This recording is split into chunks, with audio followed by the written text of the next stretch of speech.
So here's the Subaru after the complete turbo installation. I'll show you quickly everything that has been done to it. So first of all, the most noticeable thing is the turbo itself right there.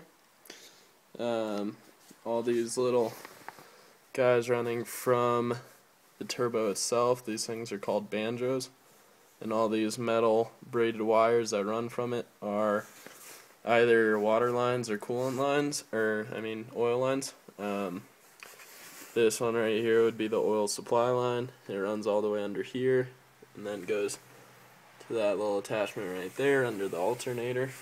And then these two are the water supply lines. One is hot and one is cold, and it pushes in cold air through this one, or cold water through this one to cool the turbo to prevent overheating. Then the water exits through this line right here, and those both lead over to these hoses, the car's main water lines, right back over here. It's kind of hard to see, but let's see. You kind of see them down there with the that are here. Yeah, these guys. So these are the car's main water hoses that we just cut in half and then put an adapter into. And then hose clamped it down. And then all the shiny piping. This guy right here would be the car's main air intake system. So it sucks in all the air from here.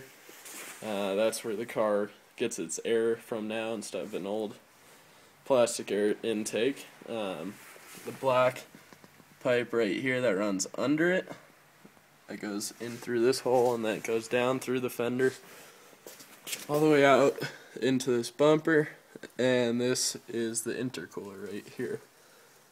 And this guy is like a second radiator for the turbo. It keeps it cool, it gives it cold air.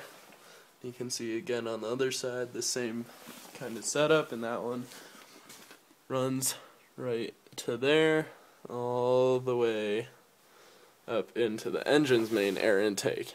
Now this guy right here is a blow-off valve.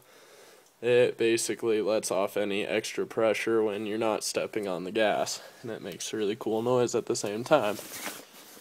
And I forgot one part, that little attachment right there, that little three-prong thing that has two open sides, that's the oil return line.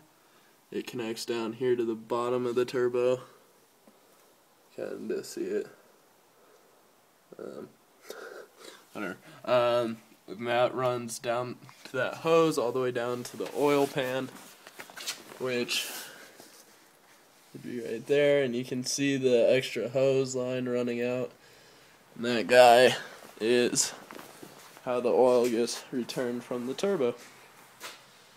And then there's of course that black pipe right there, that's called an up pipe, that connects to the exhaust manifold under the car, and that supplies all the exhaust gases that spin the turbine inside the turbo, which spins another turbine inside of here, making this suck in more air than a usual air intake would.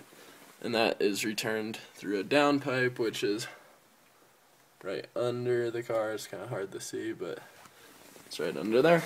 And yeah, that's basically all that's been done. Thank you.